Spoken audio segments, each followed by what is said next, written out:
Hi, Ma'am Lenny. Going live po tayo in less than a minute. Okay po, sir. God bless po. Thank you po.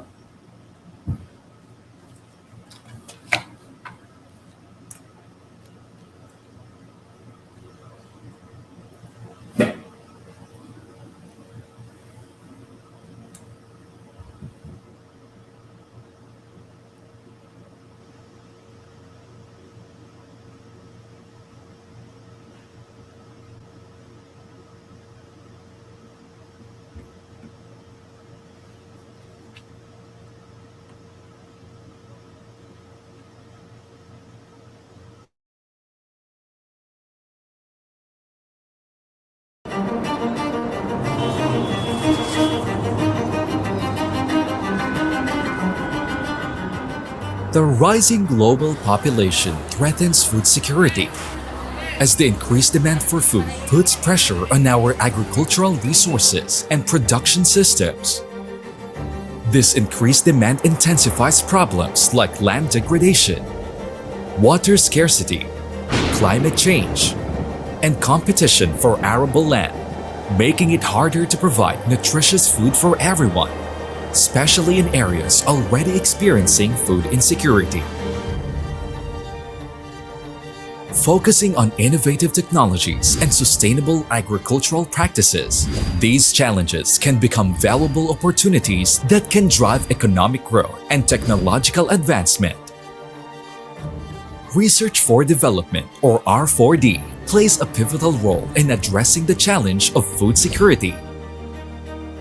In the Philippines, an organization is emphasizing the transformative power of technology to drive the sector towards its optimal potential through Research for Development, or R4D. The Department of Agriculture, Bureau of Agricultural Research, or DA-BAR,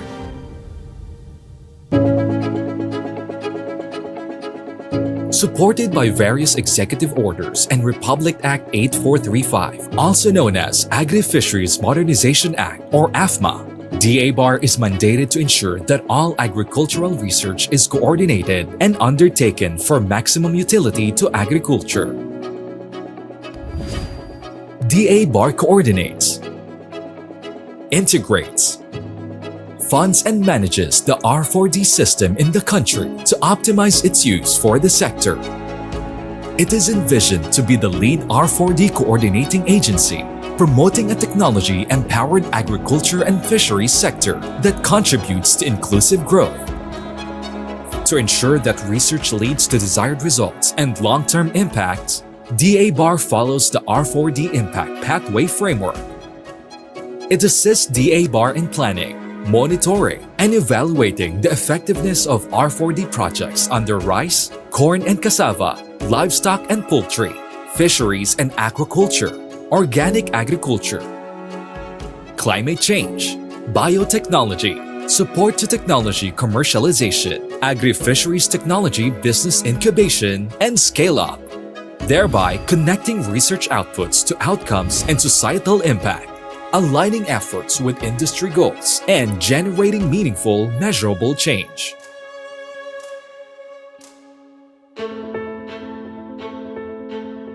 It is DA-BAR's responsibility to ensure that suitable technologies and interventions are promptly accessible for the sector's utilization.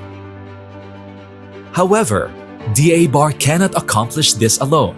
It needs capable partners in cascading these R4D outputs and outcomes that will advance technology-driven agriculture and fisheries sector. Collaboration is the backbone of research, and seamless integration of interdisciplinary expertise and resources is crucial for achieving common goals. By partnering with DA-BAR, we attain greater productivity in a cost-effective manner. Like the age-old adage, the sum is greater than its parts. Here at DA-BAR, we firmly believe that the power of collaboration has the potential to unleash a magnitude of possibilities beyond measure. We offer funding opportunities that can substantially improve the effectiveness and breadth of research endeavors. We facilitate networks and linkages to enhance opportunities to leverage expertise and resources. And more significantly, We serve as a hub for invaluable knowledge exchange, harnessing emerging and innovative technologies to tackle pressing sectoral challenges and global issues.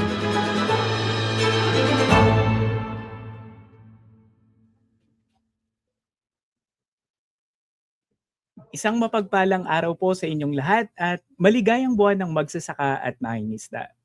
Pagpupugay po sa ating masisipag at magigiting na mga magsasaka at mangingisda sa lahat po ng sulok ng Pilipinas. At dahil nga po espesyal ang buwan na ito, tayo po ay kaisa ng ating mga kasamahan sa Department of Agriculture Central Office at sa buong bansa sa pagdiriwang po ng National Farmers and Fisherfolk Month sa pamamagitan ng paghahatid ng mga bagong impormasyon, kaalaman, lalo't higit mga napapanahong teknolohiya na makakatulong po sa pagpapaunlad sa sektor ng agrikultura. Ako po si Jello from the Knowledge Management and Information Systems Division ng DA Bureau of Agricultural Research at sasamahan ko po kayo sa unang paksa ng ating pong serye ng seminar ngayong National Farmer and Fisherfolk Month. Pero bago po ang lahat, mangyari pong paki-like and share naman ang ating live stream para po mas marami pong maabot ng ating kapanapanabik na paksa ngayong umaga. And also, pakiantabayan na din po yung link sa ating comment section para po sa ating attendance and feedback form.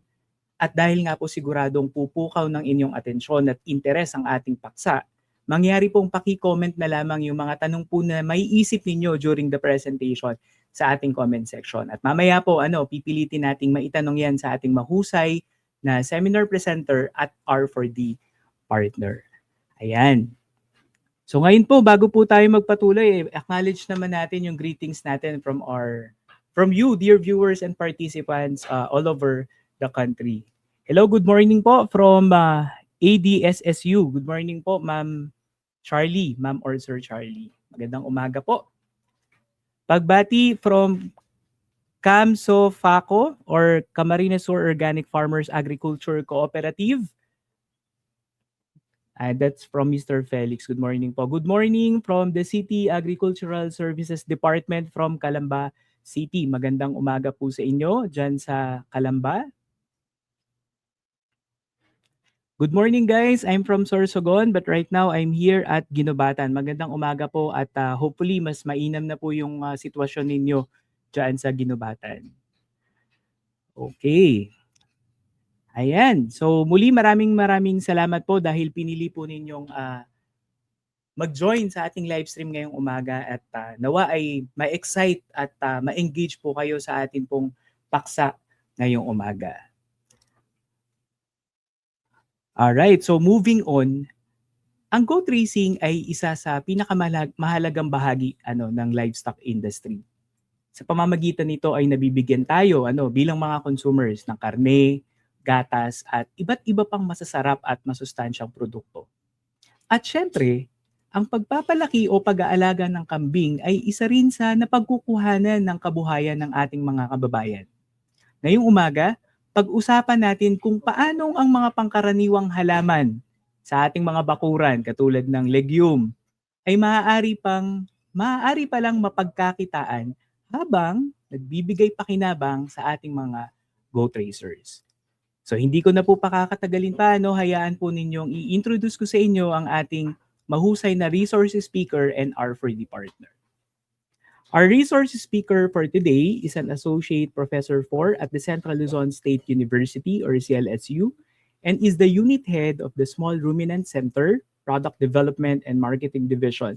She actively serves as a certified regional facilitator for Picard's Farmers' Livestock School on goat enterprise management.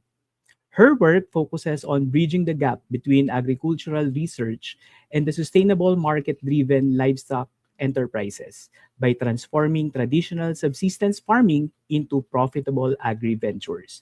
Dear seminar viewers and participants, sabay-sabay po nating i-welcome virtually ang ating mahusay na researcher at R4D partner, si Dr. Lenny Lynn M. Del Rosario. Magandang umaga po, Doc Lenny, at regards po sa ating mga kasamahan dyan sa Central Luzon State University.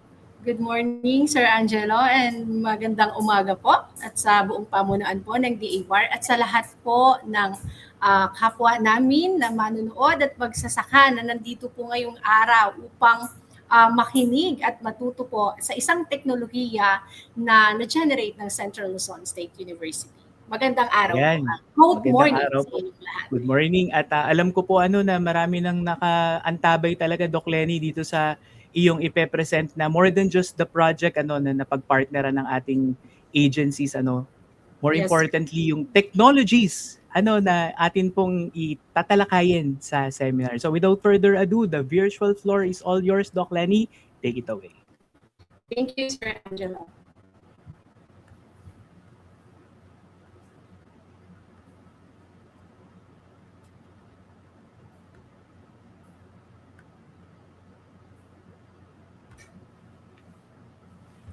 Okay, isang magandang umaga po muli. Good morning po sa ating lahat at muli maraming salamat po sa inyong pag-antabay dito sa unang paksa natin ngayong araw, ang produkto ng Central Luzon State University na na-develop patungkol sa pagkain ng kambing. Okay, so the product is called Isfeed with its tagline, Sure Feeds for Goats. Forage-based pelleted feed is an affordable and sustainable feed resource that is nutritionally balanced and formulated specifically for goats. So this feed technology was developed from years of research of the Small Ruminant Center headed by Dr. Edgar A. Orden, which offers a solution to the perennial problem of the goat industry on seasonal feed scarcity during dry season, which is one of the contributory factors of having poor dam performance, low milk production, slow growth of kids, among others. Generally po, isa po talaga ito sa malaking problema ng ating industriya, ng goat industry, yung kakulangan sa pagkain pagdating sa tag-araw. Lalo na po ngayon na very intense na yung init, ang bilis matuyo ng ating mga pananim. At tama, di ba po, na ang pangunahing pagkain kasi ng ating mga ruminants, particularly our small ruminants, ay nakadepende sa mga roughages or forages katulad ng mga damo at ng iba't ibang klase ng mga ligumbre na kung saan ay direkta na siyang naaapektuhan ngayon pag masyado na pong mainit yung panahon. Mabilis ma-dry, kaya nagkakaroon ng deficiency sa nutrients na nakukuha sa mga pangunahing pananim na ito. So, feeding of forage-based pelleted feed was found effective in providing the much-needed energy that replenished the energy expenditure during lactation to sustain higher productivity among dairy goats. Indeed, the development of this feed product is a solution to have an adequate supply of quality feeds during dry, lean months and achieve high goat productivity. So this specific feed technology ay dumaan po sa napakahabang pagre-research or pag-aaral. At napatunayan nga po na sa pamamagitan nito, na bukod sa nagkakaroon ng available feed during dry lean months or feed scarcity, talagang ito po ay nakatutulong upang mas maganda yung maging produksyon ng gatas at mas lumaki po yung ating mga alagang kambing. However, while the technology is proven effective, its wider adoption has been limited by gaps in farmers' awareness, technology know-how, and the access to resources, thus underscoring the need for a more comprehensive approach. Bagaman napakaganda po ng epekto nitong teknolohiyang ito sa industriya or sa pagkakambingan, marami pa rin pong mga hindrances. Bakit ang teknolohiyang ito ay hindi pa rin bumababa sa farmer level? Dahil po dito, nabuo po namin itong proyektong ito in partnership with DA-BAR. And this is how we implement or conceptualize this project. So, the forage-based pelleted feed. From forage to feed, technology transfer of forage-based pelleted feed among organized farmer-led groups in Central Luzon as feeding success. So, bakit as feeding success? Because later on po, we will feature one of our most successful cooperators, which is the Bayabas Farmers Association. So, ikukwento po namin paano po naging successful itong mga magsasaka na ito sa pag-adapt ng teknolohiyang forage-based pelleted feed. Of course, the project was funded by DA-BAR, and this is in response to the R&D agenda on development of low-cost and innovative feed processing procedures and methods to increase digestibility and bioavailability of indigenous ingredients, and which is also in support to technology commercialization. And the ultimate goal or the end goal of this project is to develop forage legume production farms and produce forage-based pellet feed in multi-locations in Central Luzon that will support sustainable and low-cost small ruminant production. So this is how we accomplish this project. Hayaan niyo po akong ikwento sa inyo kung paano po namin ginawa yung pagpili at paghanap ng mga tamang cooperator upang maging successful po ang pagko-commercialize nitong produktong ito. First is the establishment of institutional techno-demo area, followed by the selection of the farmer cooperators and the conduct of capacity building, which is very important po for adopting this technology.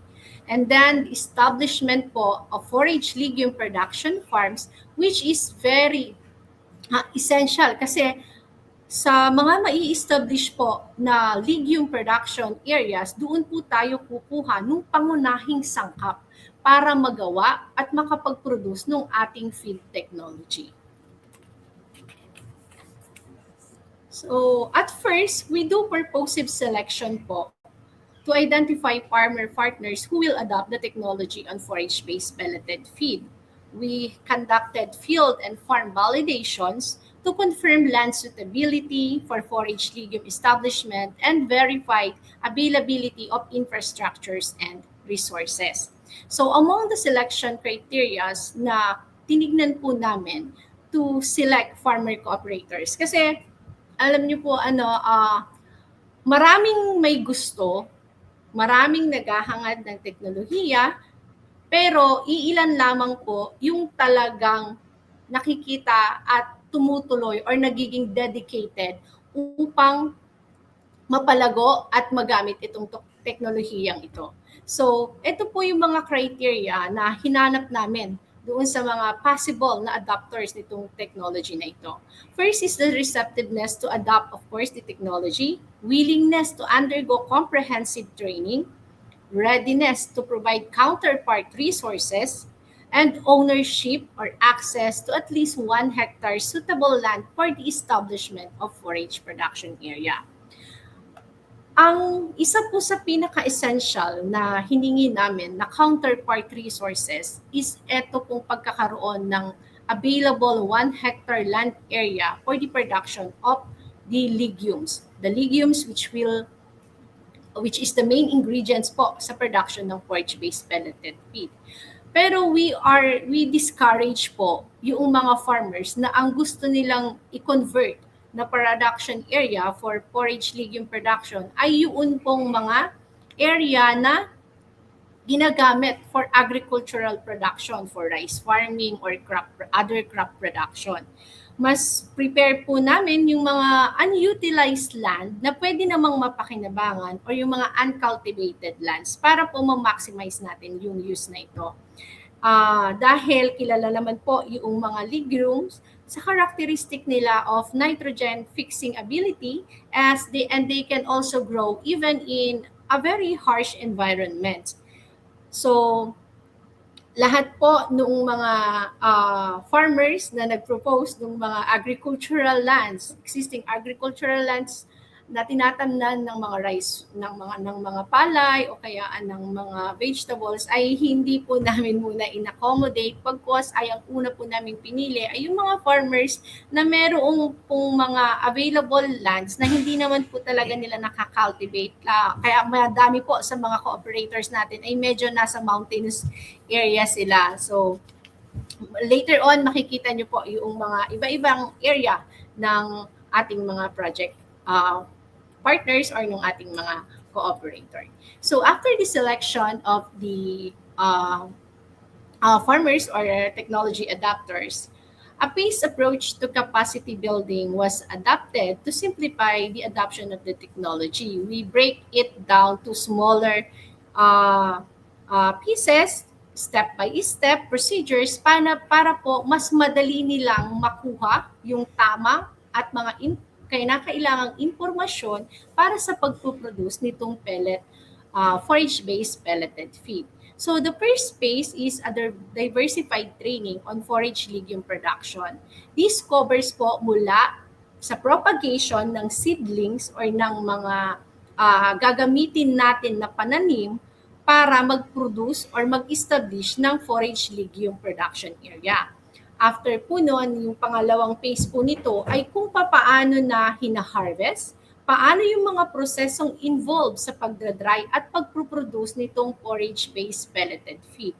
So during these activities, each lecture was paired with hands-on field activities to reinforce learning and allow farmer partners to gain practical experience. Talaga pong sila po yung aming from the cultivation, preparation of land, tapos hanggang po sa pag-harvest at pagpuproduce ng forage-based pelleted feed, hands-on po yung ating mga naging farmer cooperators na ginawa po nila ito. Para alam po nila yung step-by-step process or kung may mga katanungan in between this process ay maia-address po agad.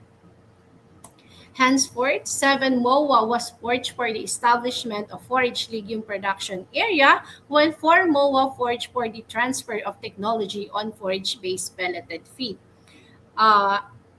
Bali, 4 farmer partners pa lang po yung aming nabibigyan ng license to produce the product. At bago po namin sila bigyan ng lisensya at i-share sa kanila paano ba pinoproduce, paano ba ginagawa ang forage technology na ito or ang feed technology na ito, ay ang isang requirement po namin ay dapat ay meron na po silang established na forage production area. It was only then na saka po kami nag-push through sa MOA or transfer of the technology. This is to ensure the continuous supply of raw materials for the production of the feed product. And to be able to produce pellet feed, ito po yung pangkaraniwan or mga pangunahing pangangailangan para makapag-produce tayo ng tinatawag natin na forage-based pelleted feed. So bawat isa po sa ating cooperators or yung mga nakapag-MOA na po with us na magko-commercialize nitong produktong ito ay naka-receive ng portable pelletizing machine as part of the project, counterpart resource of the project. Mechanical stable scale, portable sack sealer. Yung hammer mill and yung mixer po is by schedule po ito. Depende po sa kung sino yung naka-schedule for the month na magproproseso ng feed. Sa ngayon, ang nakakagamit pa lamang po ng mga hammer mill and mixer ay yung ating Bayabas Farmers Association. So, ano po yung na-accomplish? Hanggang saan narating ng technology transfer na ito at sino-sino yung mga patuloy na nag-adapt nitong teknolohiya. So noong una po ay we have established a forage techno demo area which serve as learning site in the region po, regarding the different feed resource technology developed by the Small Ruminant Center. And in this demo area, dito din po namin kinuha yung around 80,000 quality seedling materials that were distributed to these farmer cooperators. Kasi for the information of everyone, we need at least 26,000 to 30,000 seedlings po to plant 1 hectare land to establish a 1 hectare forage legume production area. And then 7 farmer cooperators po, yung sa simula ay nakapag-establish na nitong kanilang forage production area. Yung iba po ay nauna, yung iba naman ay medyo nito pa lang na humahabol pa lang ng establishment sa kadahilan ng at the middle of the project implementation. Sabi ko nga po, hindi madaling maging cooperator. Hindi po namin sinasabing mabilis or madali yung proseso para makuha ang teknolohiyang ito kasi ini-ensure po namin na talaga pong dapat ay meron tayong pagkukunan ng raw materials. At sa middle ng implementation nga po, marami rin dun sa mga initially nakuha naming na co-operator ang nag-beg up ng kanilang engagement doon sa project dahil sa problema sa manpower or kaya sa mga counterpart resources. So, ang manpower po pagdating sa pag-establish ng forage-based pellet ng forage legume production area ay napaka-importante po. Kasi hindi po biro yung magtatanim ka ng 1 hektarya or magtatanim at aalagaan mo ang mga ligumbre. Medyo mahirap na gawain din po. Pero sa umpisa lang naman po yun. Once na-establish na itong ating forage legume production area, tuloy-tuloy na po yung harvest natin at mababawasan na po yung masyadong laborious na proseso ng pagtatanim.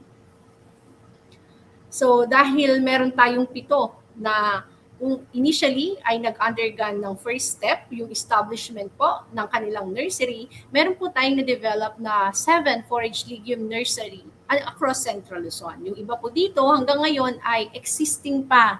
Yung iba medyo nung natamnan na nila yung kanilang 1 hectare land, nag-stop na sila. Pero yung iba naman po ay continuous pa rin na nagpo-produce at yung iba ata ay nagbebenta na din noong mga forage legume seedlings.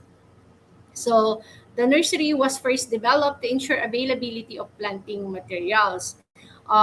Kasabay po nung pag-develop nila nito ay may counterpart resources din po yung ating proyekto, katulad ng pagpro-provide ng mga polyethylene bags na gagamitin nila for the growing of the seedlings at mga buto na gagamitin para po sa pag-propagate. And then 7, yun. So, ultimately, 7 multi-location forage legume production farms were established. Yan po. Makikita nyo po dito, yung unang picture ay yung pabundok po na yon. Dati wala po talagang tanim yan. Ngayon, kung mapupunta po tayo sa kanila, sa DRT Bulacan, ay napaka-green po nung area na yan ngayon. At talagang parang tuwang-tuwa kami pag pumupunta kami doon kasi ibang-iba na siya kumpara nung sa una namin siyang mapuntahan. So, meron pong mga nag-establish na. Yung iba nakakomplete po ng 1 hectare. Yung iba po ngayon ay dahan-dahan pa lang na kinukumpleto. Yung iba pong kulang pa na requirement. This is the accumulated herbage yield for the first cutting. Sorry po, hindi ko na na-incorporate yung second cuttings and third po ata, may available na po ata si Sir Giovanni na data regarding the second cutting. So for this presentation, I have just presented the first cutting po. So the accumulated herbage yield of forage legume after the first cutting in all project site has a total of 49,536 kilogram and the mean plant weight was 0.532 kilogram. This corresponds to 1.6 kilograms of herbage yield of forage legume. And this data, kung i-compare po namin sa initial data namin dito sa center, this data is actually lower po compared to the recorded data of CLSU.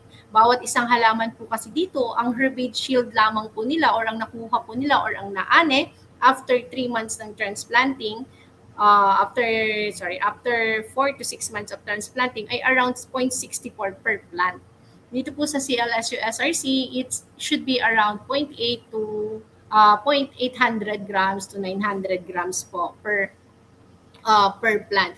So the reason bakit po mababa yung unang harvest ng ating mga farmer is that generally 4 months after transplanting, the first harvesting of legumes should be done.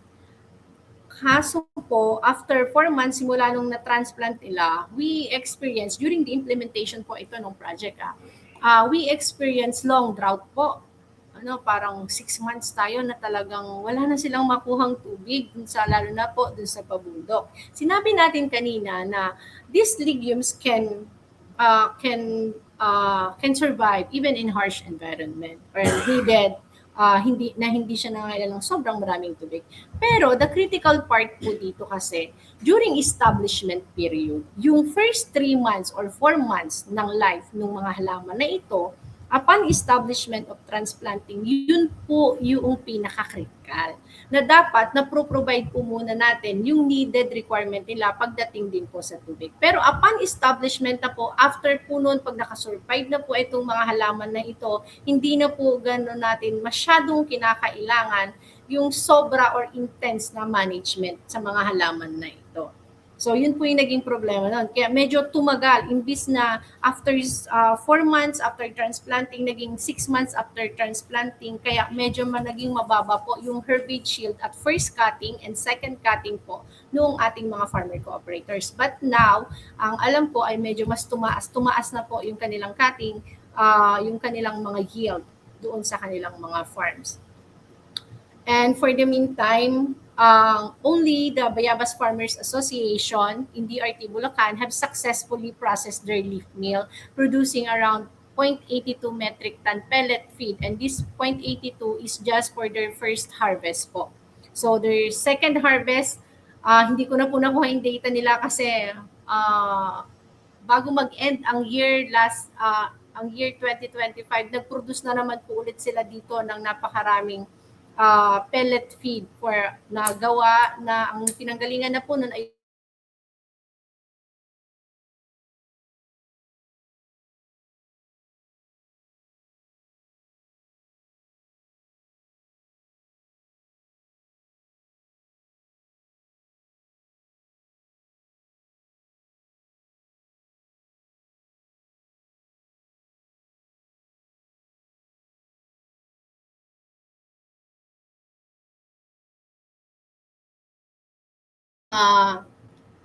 supplier ng forage-based pelleted feed because we are tapping them sa mga extension programs ng CLSU patungkol sa pagkakambing. At ang binibigay kong pangunahing pagkain doon ay yung ating pong mga pellet feed or yung forage-based pelleted feed. Sa lahat po yan ng project dito na ng extension at saka ng CLSU SRC, and yan po ay bukod pa sa mga orders na nare-receive po nila doon po sa kanilang probinsya. Kaya nga po ngayon, in-encourage na namin ang palayan na i-continuous na din po yung pagpo-produce nitong forage-based pelleted feed para sila rin po ay kasamang magsusupply dito sa CLSU. Actually, meron pa pong isang farmer cooperative na nagsusupply din po ng forage-based feed dito sa CLSU dahil malaki po ang pangailangan ng aming mga proyekto. If I'm not mistaken, it is from the Ifugao or Kalinga, Apayao Farmers Association. Last month ay nag-deliver po sila rito ng around 4 tons.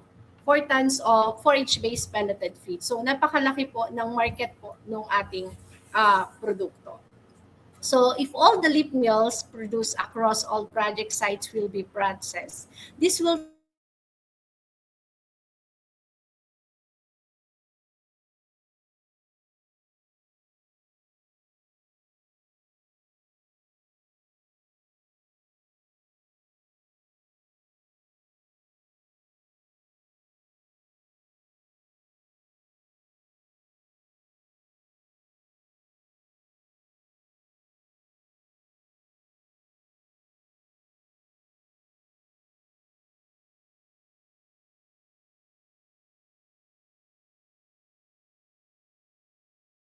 nung annual concentrate feed requirement within Central Luzon lang po yung pinag-uusapan natin dito. So, napakalaki po ng gap.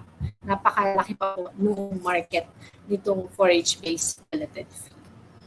And just what I mentioned before po, itong forage-based pelleted feed na ito, bago po natin ito i-commercialize, ito po ay dumaan na sa napakarami ring pag-aaral, pre-commercialization activities in studies headed by Dr. Maria Excelsis M. Orden in 2017. Ngayon, though we need to update po the financial viability figures based on the current market price and condition, and of course, ang actual data na ginamit na po natin dito is kung ano po yung data po na nakuha po talaga natin dun sa farm level. So first, we do the market survey, and a market survey was conducted in 4 provinces with a total of 75 respondents, and the survey focused on 3 main preferences: consumption and buying patterns, knowledge on CLSU's feed, and market acceptance of the product. And results shows that most of the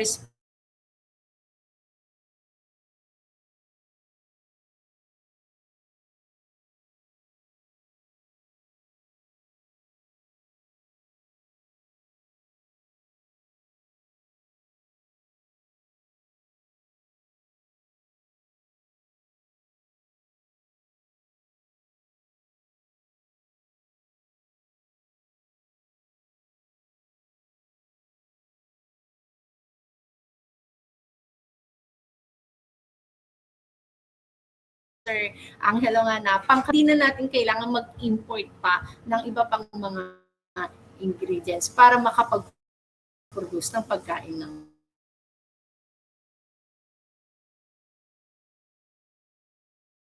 kambing. Space pellet, mga tinanong or ng mga respondents sa survey show their willingness to buy the forage-based pelleted feed from price ranging 25 pesos to 35 pesos per kilogram.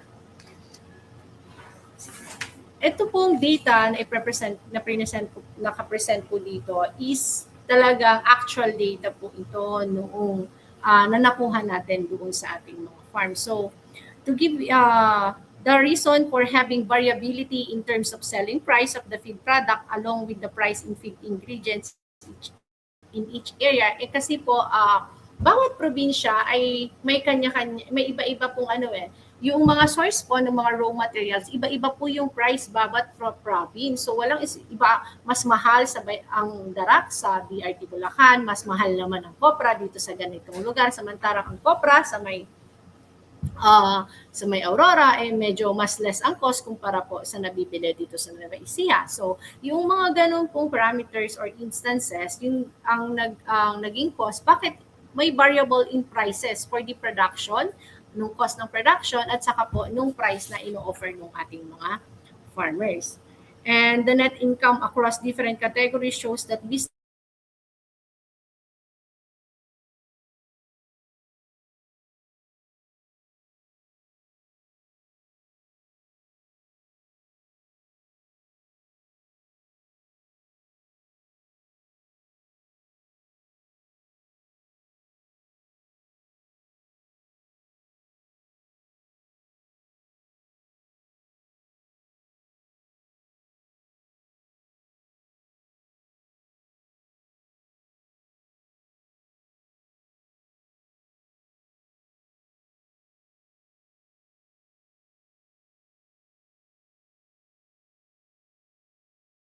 simplify po, here is the financial analysis or the cost and return analysis of one of the successful technology adapter of forage-based pelleted feed, the Bayabas Farmers Association. So generally, ang total po na expenses natin, given all the inputs na provide din natin from the project is around 1.2 million. So in a year po, yun pong actually produce nila ay medyo mababa pa dahil nga sa mga na-experience nila na during the first, second, and third cutting. Pero we believe that pag tinuloy-tuloy po nila ang production at naging maayos yun, mas malaki pa po yung magiging annual net income ng ating mga farmer cooperator na ito. Sa ngayon nga po, sa last talk namin with President Oscar, sabi niya, ini-encourage na din nila yung kanilang mga kapitbahay or yung kanilang mga munisipyo na magtanim nung ligumbre at isupply sa kanila. So ganun kadami po yung order nila. Minsan nga tumatawag na lang kami kay Sir Oscar, meron naman ng forage-based pelleted feed, kailangan nyo nang mag-produce, ganyan. And we are now also encouraging na tuloy-tuloy na din ang production dito sa may Palayan para may mas malapit na source yung ating mga farmers na naghahanap ng forage-based pelleted feed. So, iba-ibang promotional activities din po yung ginawa. Bawat probinsya, tayo ay to promote this pellet feed and create awareness na may mga kasamahan pala or mga organisadong grupo sa bawat probinsya na nagpro-produce nito. Nag-conduct po tayo ng mga farmer field days, and recently nga, it was also featured in the DAWAR research talks. Ayan, si Sir Oscar, kabadong-kabado, hindi niya daw alam yung sasabihin niya. So sabi ko nga sa kanya, you just share yung mga experiences and paano kayo naging cooperator kako para to encourage, this is to encourage more farmers na mag-adapt ng ating technology. So, apologies po kasi hindi daw po available si Sir Oscar ngayon to give an online face-to-face na testimonial. So ang ginawa na lang po namin yung kanyang testimonial about the technology adapter of forage-based pelleted feed through a video presentation po.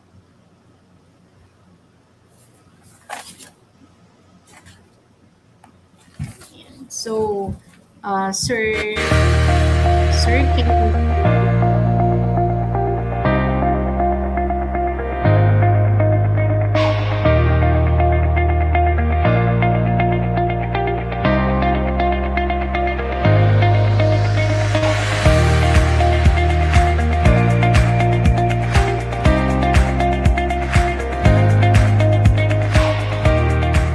Po pala si Ginoong Oscar Tierna ng taga Barangay Bayabas. Ako po sa kasalukuyan ng Pangulo ng Bayabas Farmers Association. Nung kami po yung magawi doon sa small ruminant, nakausap po namin si Ma'am Lenny doon sa labas sa opisina. Naikwento po niya yung nangangailangan yung kanilang sa small ruminant na yung magkaroon ng cooperator na magtatanim ng indigo pera. Kaya po pinakausap po sa amin si Sir Neil at pinaliwanag po sa amin yung mga kailangan para ma-avail yung ganung programa. Ang kailangan lang po pala ay merong kang 1 hektarya na taniman para maging cooperator doon sa project. At nagkataon naman po na kaming samahan ng Bayabas Farmers Association ay may 10 hektaryang naka-allocate doon sa aming barangay sa Bayabas, sa DRT. Yung pong 1 hektarya, kayang-kaya po namin ma-provide para po maging cooperator kami doon sa project.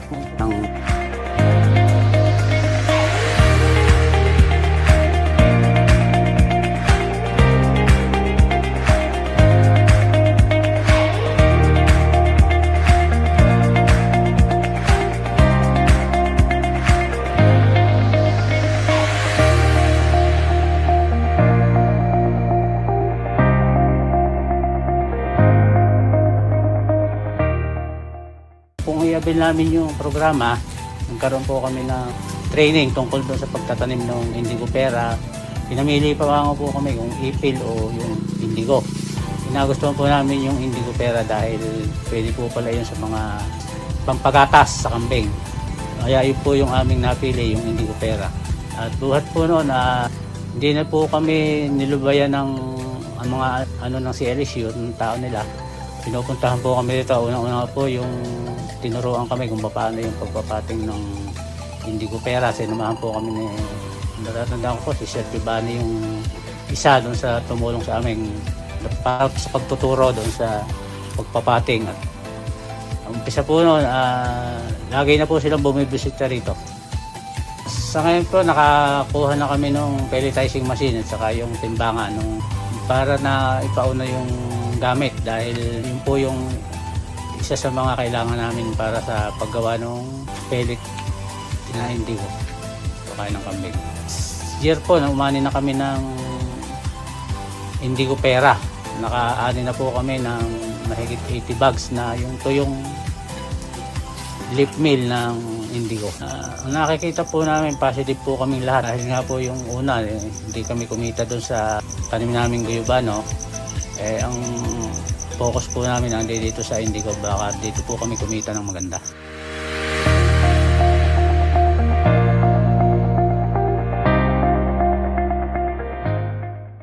Nakarang taon nakapag-produce na kami na sa halos 2 tons ng pellet pigs at namita po kami dito ng halagang 31,000 plus. At sa ngayon po ay meron po kaming halos ganun po rin karami na leaf mill na nandito na po sa CLSU para po i-process pa din po yung paggagawa ng pellet pigs.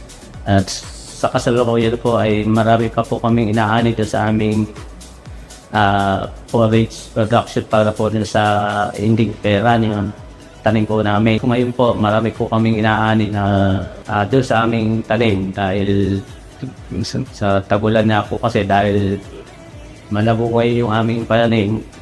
Kaya marami po kaming inaani. Tapos nag-i-estimate po kami na nakikita niya yung taon na halos doble o matripli pa dahil sa dami po ito ang aming aanihin na leaf mill. Tapos nasa mga 100,000 po siguro yung magiging income ng aming samahan para po doon sa pellet production.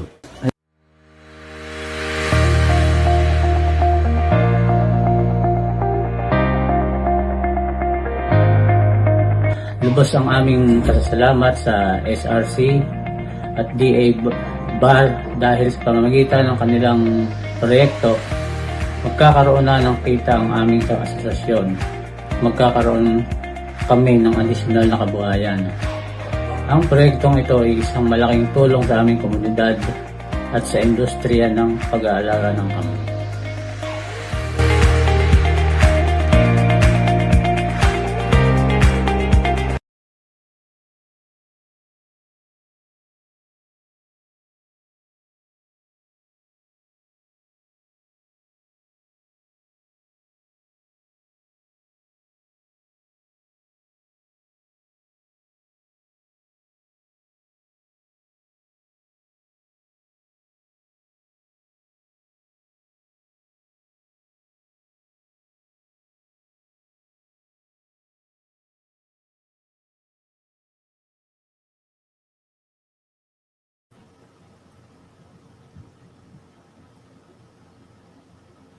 Yeah. Okay, so yun po yung naging yung naging experiences ng buong Bayabas Farmers Association for this technology. And so in conclusion po, the multi-faceted approach implemented was highly effective po in fostering supportive environment that enable farmers to adopt the technology. And for this summary na ginawa po ng ano ba yung naging impact nito beyond immediate production gains po, the adoption of forage-based pelleted feed offer a potential solution to bridge seasonal gaps in forage availability and stability and feed cost. So, we are encouraging po ng more farmers pa na to adopt this technology and maging katulad nila Sir Oscar na kumikita na sa teknolohiyang ito. Ngayon po, yung sabi nga niya, hindi namin sila tinatantanan. So, mayat-mayang pinakokontak ko siya kay Sir Giovanni para sa mag-produce ka na, kailangan na naman dahil may order. So, ganun na rin po yung gagawin namin. Dinadahan-dahan po namin actually. Upon the end of the project, dinadahan-dahan namin na balikan ulit po yung iba pa na medyo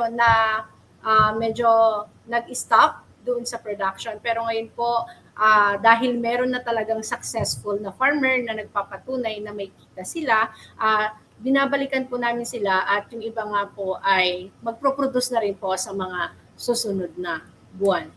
So, in order to sustain po yung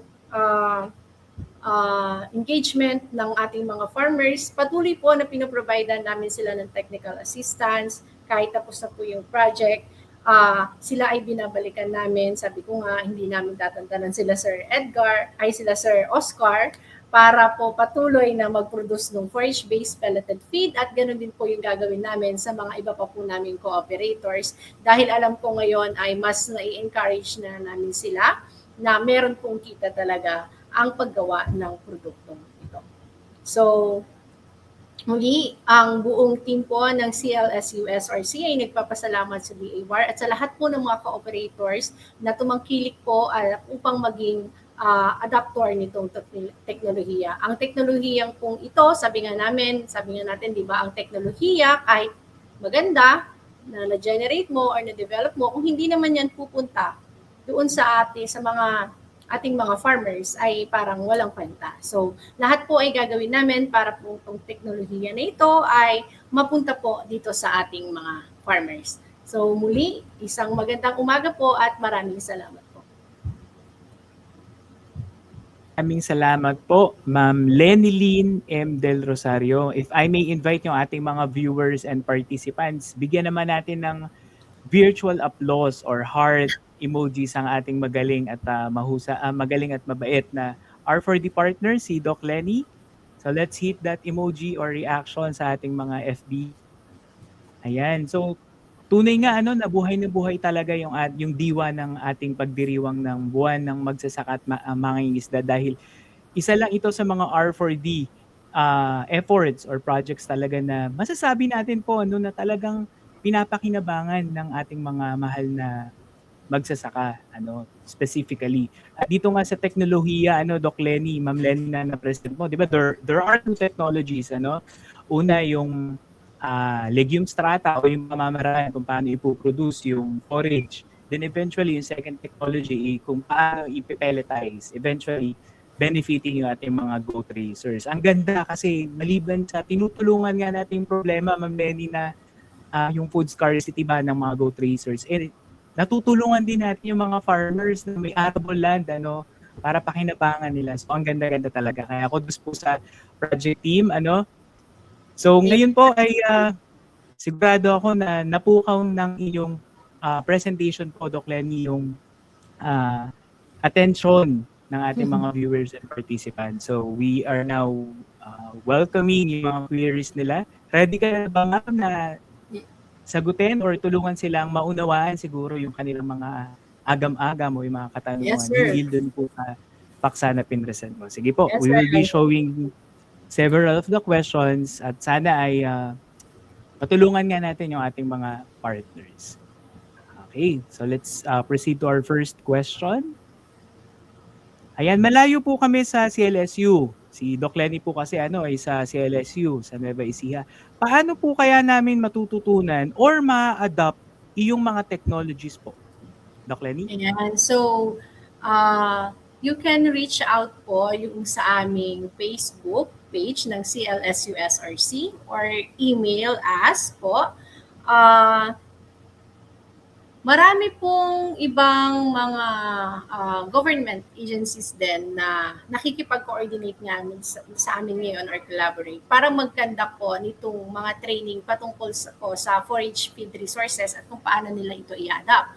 So ang ginagawa po namin, ang pinagagawa namin, katulad nung last time, we have visited one farmer, cooperator na talagang talagang hindi siya tumitigil na mag-reach out sa amin. Gusto niya kasi mag-produce ng pellet feed. So, pinuntahan namin siya. Sinabay namin sa isang biyahe namin nung napunta kami ng Batangas. Liabataan? Sir Giovanni yun? Ano?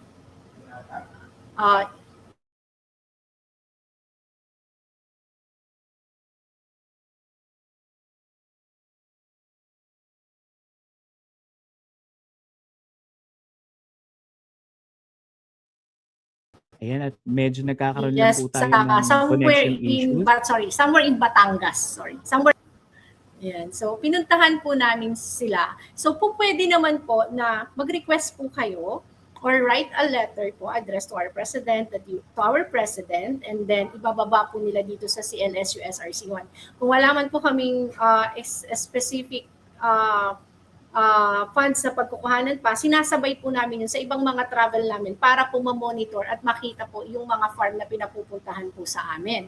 And then, yung pagkakandak ng training po, ganun din po, you just write a request and then whenever we are available at wala naman pong conflict sa mga schedules kahit patungkol po dito sa Rihiya, yun po ay amin naman po pagbibigyan. Katulad po nung nakaraan din, may nag-request ng pa-training. So, sa Batangas din po. Marami pong nagre-reach out sa Batangas eh. So, nag-ano po kami ng 2-day training doon patungkol sa mga feed resources technology. So, very welcome po ang lahat na mag-reach out sa CLSU SRC patungkol po sa mga forage-based pelleted feed na mga inquiries ninyo at sa mga trainings. Ayan, salamat Ma'am Lenny. So makipag-ugnayan po tayo sa CLSU para matulungan po tayo na mag-participate or makinabang sa mga technologies na ganito. Kasi may mga teknolohiya na po na pwede talaga makatulong sa ating mga goat racers and ating mga farmers. Ayan, let's have another question. Ayan, pwede po bang kaming magtanim ng forage at kami rin po yung magpoproseso ng pelleted feeds? Practical kaya ito? At magkano po kaya ang dapat na maging puhunan? So maybe you can give them a practical advice regarding this, Ma'am Lenny. Yes, sir.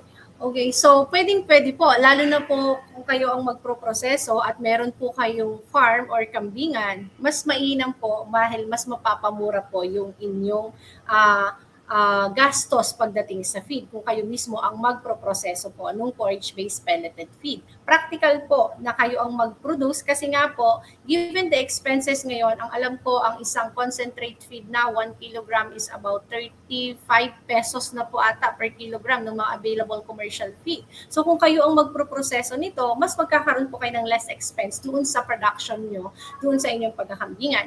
And kung marami kayong extra pa na pwedeng ibenta, magkakaroon din kayo ng additional source ng income. So, yung dapat na puhunan, so generally, dun sa pinakita ko po na presentation, kung isasama po lahat ng inputs po talaga, pati manpower for the establishment, ay nasa halos 1M po. Pero, sabi ko nga po, ang gastos po ay nasa unang taon lang po talaga. Ano po? Kasi the following years, ala ka nang igagawin kung hindi mag-harvest at mag-produce nitong pellet feed na ito. Sa isang taon po kasi, yung harvest na tinatawag natin is yung ito yung ikakat mo yung legumes and then gagawin mo na siya or iproproseso as pellet feed. So, parang nasa 6 to 7 po harvest per year. Pag-establish na po yung inyong forage production area na kung saan dun lang po nanggagaling yung bulk ng gastos. Later po, ang magiging cost of production nyo na lang is yung cost ng production ng pag-harvest at noong pong pag-produce ng pellet feed. Kaya mas habang tumatagal, papalaki po yung income na na-generate nyo po from this technology. So, yun po. Salamat, Ma'am Lenny. And yun nga, no, yung testimonial na napanood natin kanina, bagamat nagkaroon tayo ng slight na connection issues, medyo naglalaglag ng bahagya. So para sa mga viewers pala natin, pwede naman ninyong i-replay itong live stream natin in case na may mga nawalang or may mga na skip tayong parts kanina. So taking off dun sa testimonial ni Kuya Oscar, Ma'am Lenny, talagang pinatunayan niya na una, yung dating hindi napapakinabangan na lupa, ay pinagkakitaan niya.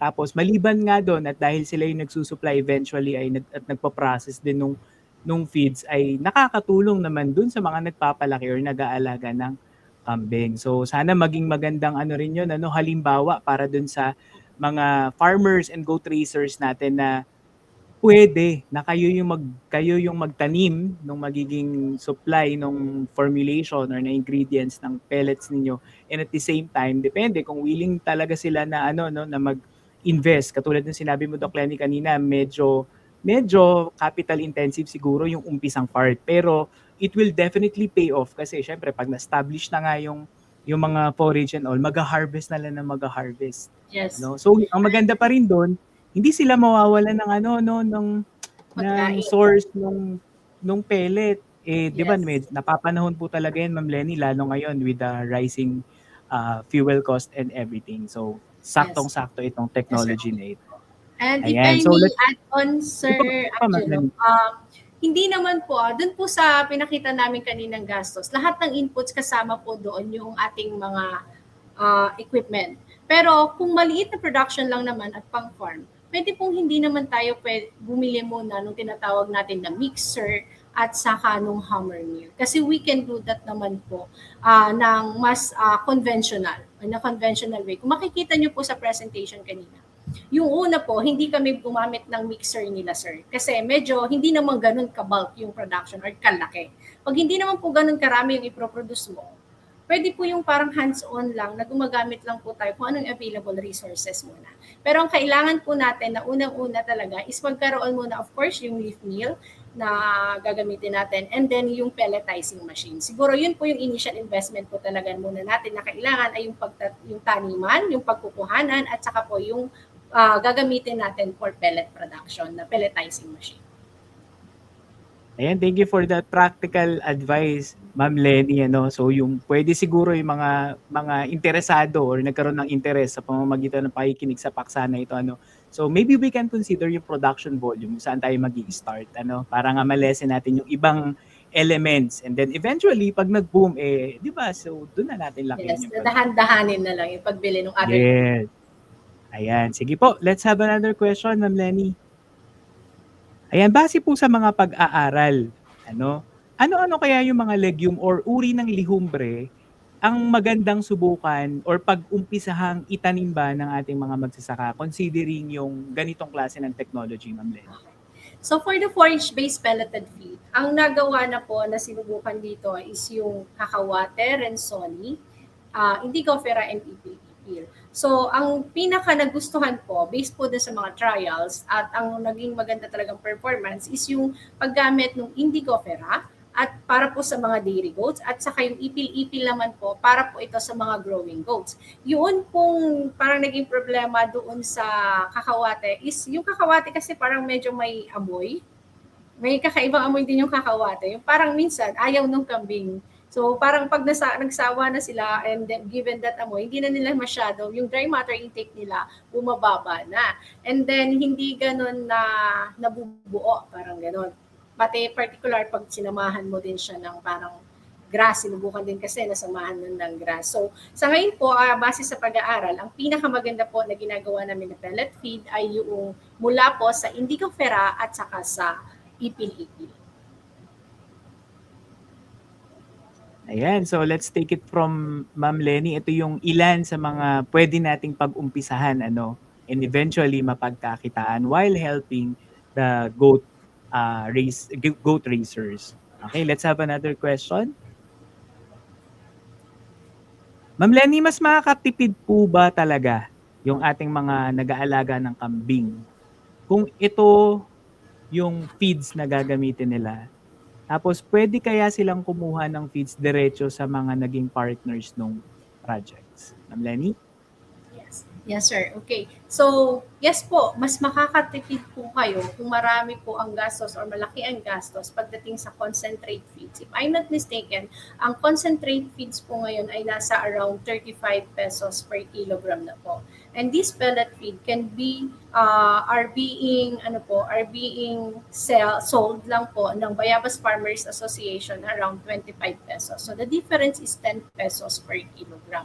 So mas makakatipid po kayo lalo na kung kayo ang magpro-produce po noong feeds. Pero pag yung sa tanong naman po kung pwede kayong kumuha directly or bumili sa kanila, yes po, pwede po kayong mag-ano ng order po sa Bayabas Farmers Association. And pag nakapag-produce na rin po etong dito sa Palayan, ibibigay rin po namin yung kanilang mga contact information sa inyo para mas marami po kayong pwedeng pagkunan nitong produkto.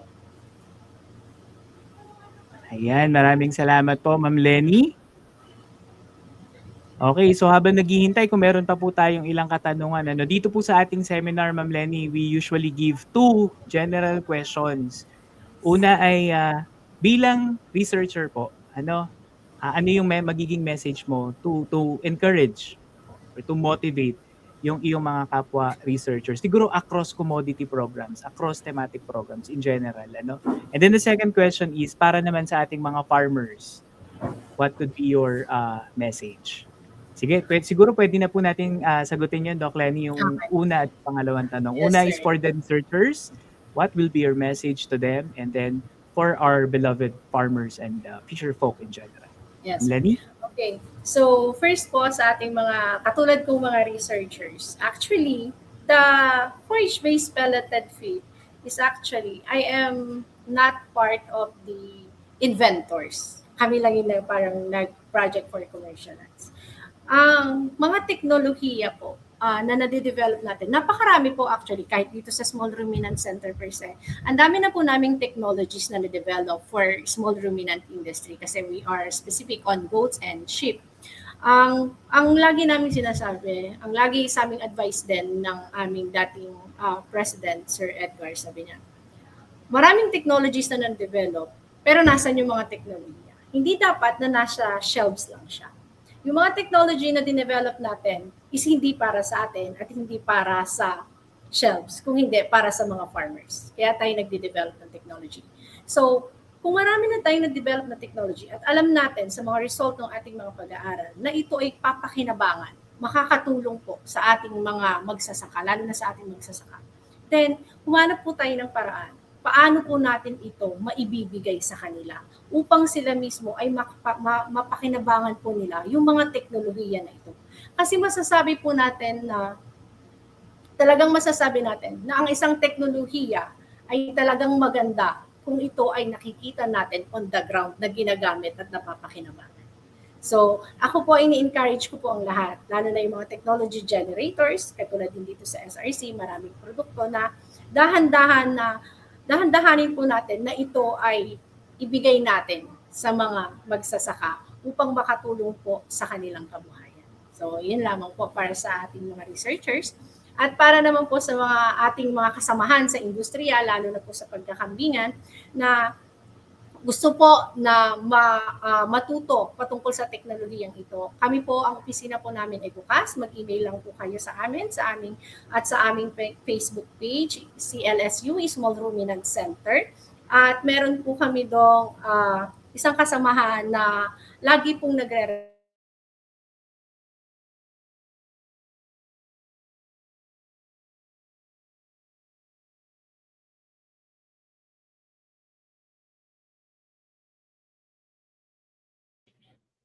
Ayan, may onting connectivity issues lang po tayo. So dear viewers, please stay tuned.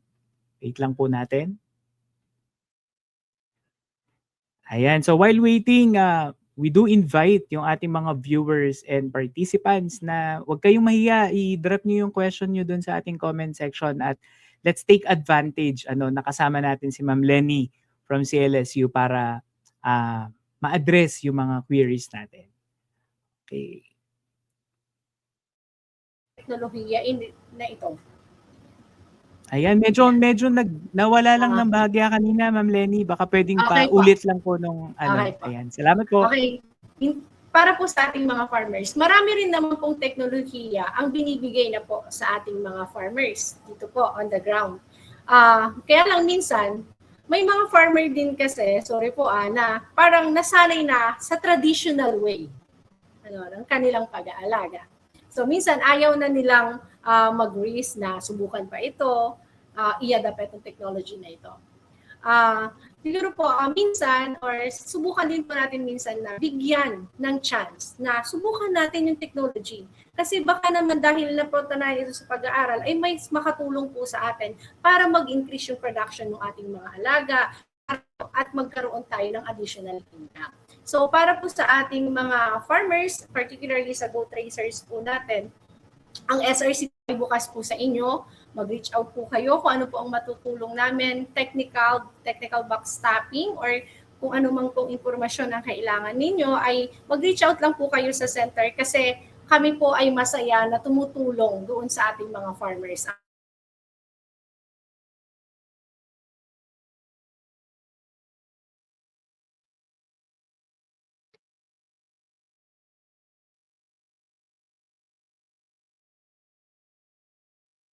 Ayan, so wag mahiyang subukan yung mga teknolohiya. That goes to our beloved farmers and fisher folk in general. Dahil ito ay isa lamang sa maraming proyekto na sinuportahan po ng DA, ng Bureau of Agricultural Research. And eventually, tayo po ay we do hope na talagang susubukan po ninyo itong mga technologies na ito and makikinabang kayo.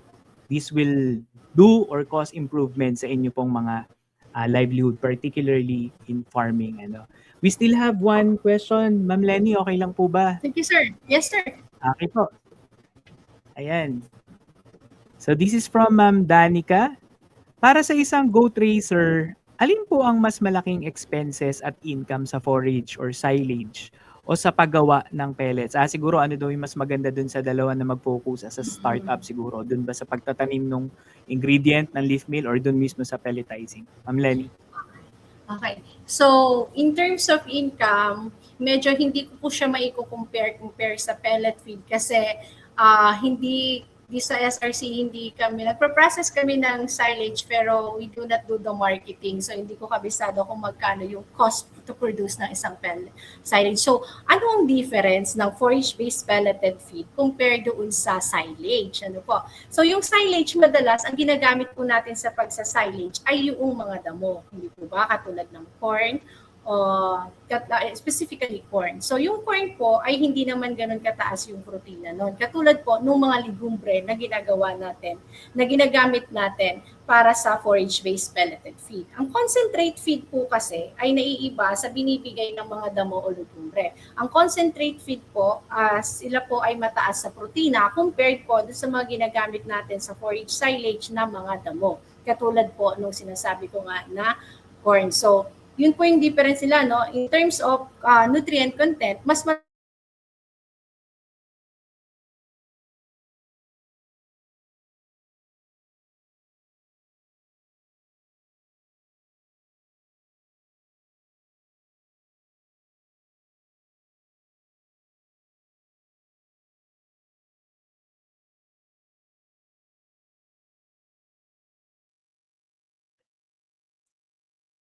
Ayan, station lang po tayo at meron tayo ulit na connection challenge or issue. Ayan, so siguro while waiting for Ma'am Lenny. Ayan, ma'am, medyo nag-lag po ulit. Pasensya na po. Baka po pwedeng at this point, ma'am, medyo mukhang may interference po. Baka pwedeng i-off muna natin yung camera natin for this time, ma'am. Baka po makatulong. Ayan, sige po, ma'am. Ayan, you can proceed with your answer na po, ma'am. Thank you po. where's alin po malaking expense? Ayan. Ayan. Sorry po. Nawawalan ata ako ng connection. So parang ang bago yung nag-fluctuate yung connection kanina, parang we were talking about yung protein content ba, where we're comparing yung silage and then yung forage.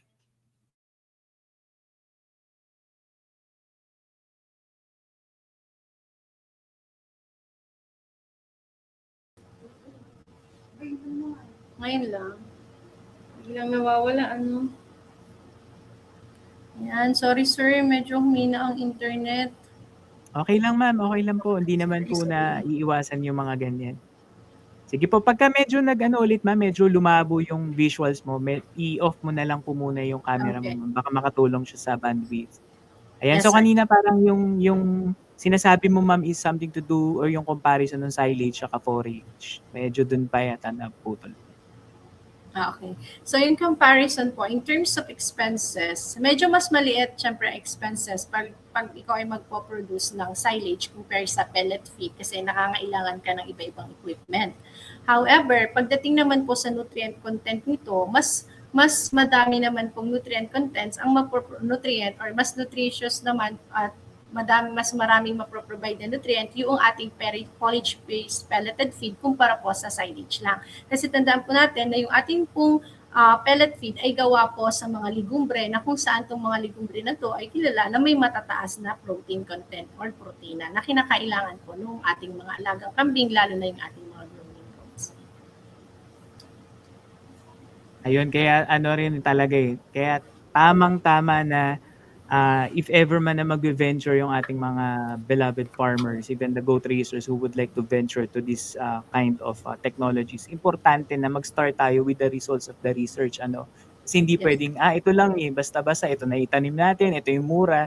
There's so many things to consider, kaya dapat na i-consider. Balik tayo dun sa motivation na or message na shinare mo kanina, Ma'am Lely, na talagang wag silang matakot na subukan at paniwalaan yung mga pinag-aralan natin because these are all backed by science. Yes. So, ayan. Thank you, Ma'am Lenny. And scrolling, mukhang wala na po tayong tanong at this point. Ayan. So, if I may invite our viewers and participants one more time, let's hit that heart reaction, like reaction, applause reaction. Pasalamatan naman natin virtually si Ma'am Lenny for sharing her expertise and really and generously answering yung mga queries at yung mga points of interest natin based sa topic na na-share niya. Palakpakan natin si Doc Lenny. Ayan, sa ating, at this point, sa amin pong page, we have 138 viewers and this will be on top doon sa mga manonood pa. Yun nga lang, yung replay na yung mapapanood nila. Ayan, so Muli maraming salamat po Ma'am Lenny. Pero before we proceed to the awarding of the certificate, may I remind our viewers or participants na abangan po ninyo yung link ng atin pong form dyan sa comment section ng ating live stream. Paki-fill outan at hintayin lang po natin yung certificate na ma-email sa atin. It will not be right away pero it will be emailed to you. So again, pakiabangan po at paki-fill outan yung ating form through the link sa comment section and hintayin na lang po natin yung certificate. So muli maraming salamat po Ma'am Lenny. Let me read the citation of the certificate to be awarded by the Department of Agriculture para po sa iyo, ma'am. So in time po, we will do our best na maibigay po sa iyo yung physical na certificate. But for this time, let it be virtual po. So the Department of Agriculture bestows the Certificate of Appreciation to Lenilyn M. Del Rosario in grateful recognition for your valuable contribution as a resource person in the 2026 National Farmers and Fisherfolk Month webinar titled From Forage to Feeds, Technology Transfer for Forage-Based Pelleted Feed as Feeding Success, done today, 13th of May in the current year 2026. Ayan, signed by Assistant Secretary for Operations, U. Nichols A. Manalo, and also the Vice Chairperson for the National Farmers and Fisherfolks Month celebration for 2026, and also signed by Undersecretary for Administration, Yusek Alan Q. Omali, and also the Chairperson for the National Farmers and Fisherfolks Month celebration for 2026. So muli, maraming salamat po Ma'am Lenny. More powers and regards sa R4D community dyan sa CLSU, and ganun na din kay Kuya Oscar at sa napakarami po nating kaibigang magsasaka at goat farmers dyan sa inyo pong lugar and sa buong Pilipinas. Do you have any acknowledgement or any message pa po, Ma'am Lenny? Apo, ayan. So thank you very much po, Sir Angelo, for allowing again our technology to be featured in DA Bar online seminar series. So maraming salamat po sa DA Bar sa patuloy na paniniwala ayan, sa aming mga teknolohiya dito sa CLSU SRC. Kami po ay tuloy-tuloy po na magpro-provide ng aming serbisyo basta para po sa ating mga magsasaka, particularly syempre dito sa ating mga goat racers. So maraming salamat po sa kasamahan ko sa mga proyektong ito. Syempre at saka sa mga developer, lalo po kay Sir Edgar Orden, ang technology developer po ng forage-based pelleted feed, at sa buong pamunuan po ng CLSU, at sa kasamahan po ngayon, sa lahat ng kasamahan ko ngayon na nanonood po, at sa lahat ng aming farmer cooperator, maraming salamat po sa pagsuporta po sa teknolohiya ito. Ayan, at bago tayo official na magtapos, para nga sa interest ng ating mga viewers, pwede rin po ninyong panoorin yung latest episode ng Research Talks kung saan na-feature din po natin itong mga teknolohiya at yung naging proyekto ng CLSU sa pangunguna ni Sir Neil at saka ni Ma'am Lenny. So, nandun po yun sa official page ng Bureau of Agricultural Research. So, matatagpuan po ninyo dun yung link ng full episode. Ayan. So muli maraming salamat Ma'am Lenny and to the entire community, R4D community natin dyan sa CLSU. At syempre maraming salamat po sa ating mga viewers, participants. Pwede po ninyong panoorin ulit ito, pwede pa rin pong i-share para mas marami po yung maabot ng mga teknolohiya, ng kaalaman and impormasyon na atin pong napag-usapan at tinalakay ngayong umaga. So muli maraming salamat. Happy National Farmers and Fisherfolk Month. More powers and long lives sa ating mga magigiting na magsasaka at mangingisda. At ito po ay una lamang sa serye ng mga seminar na atin pong gagawin para sa buwan ng Mayo as we celebrate the National Farmers and Fisherfolk Month. So, pakiantabayanan po ang page ng Department of Agriculture and yung page din po ng Bureau of Agricultural Research para sa mga susunod na seminar, susunod na mga topic and technologies na atin pong pag-uusapan. So muli, maraming salamat po sa inyong lahat. Dito po nagtatapos ang ating unang seminar for the National Farmers and Fisherfolk Month. Maraming salamat at More powers po sa ating lahat at nawa we are all gearing towards a prosperous and a more resilient agriculture sector. Maraming salamat, Ma'am Lenny. Marami pong salamat sir. sa ating Salamat. mga participants and viewers. God bless everyone. Have a blessed day. Thank you.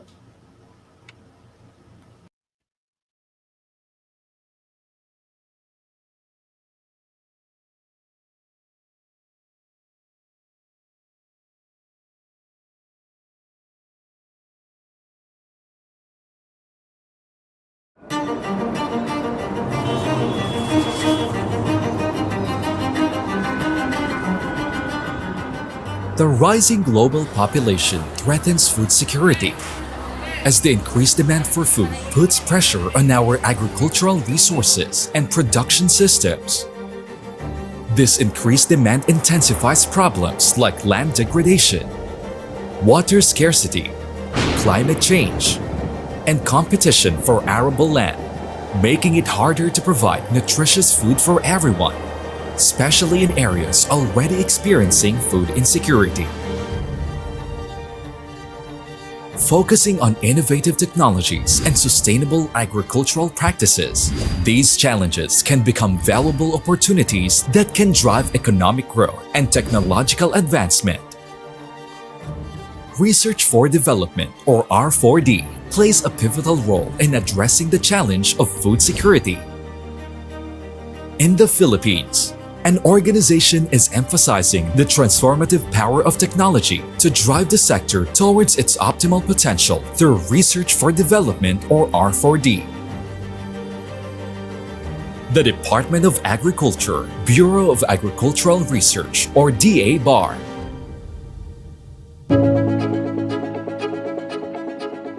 supported by various executive orders and Republic Act 8435, also known as Agri-Fisheries Modernization Act, or AFMA.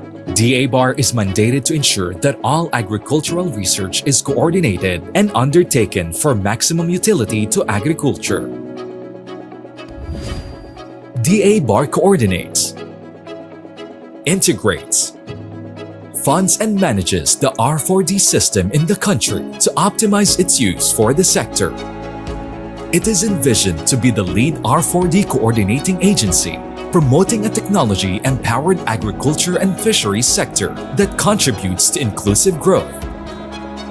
To ensure that research leads to desired results and long-term impacts, DA-BAR follows the R4D Impact Pathway Framework. It assists DA-BAR in planning, monitoring, and evaluating the effectiveness of R4D projects under rice, corn and cassava, livestock and poultry, fisheries and aquaculture, organic agriculture, climate change, biotechnology, support to technology commercialization, agri-fisheries technology business incubation, and scale-up, thereby connecting research outputs to outcomes and societal impact, aligning efforts with industry goals, and generating meaningful, measurable change.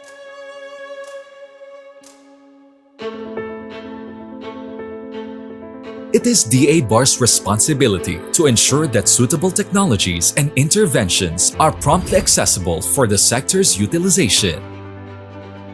However, DA-BAR cannot accomplish this alone. It needs capable partners in cascading these R4D outputs and outcomes that will advance technology-driven agriculture and fisheries sector. Collaboration is the backbone of research, and seamless integration of interdisciplinary expertise and resources is crucial for achieving common goals. By partnering with DA-BAR, we attain greater productivity in a cost-effective manner. Like the age-old adage, the sum is greater than its parts. Here at DA-BAR, we firmly believe that the power of collaboration has the potential to unleash a magnitude of possibilities beyond measure. We offer funding opportunities that can substantially improve the effectiveness and breadth of research endeavors. We facilitate networks and linkages to enhance opportunities to leverage expertise and resources. And more significantly, we serve as a hub for invaluable knowledge exchange, harnessing emerging and innovative technologies to tackle pressing sectoral challenges and global issues.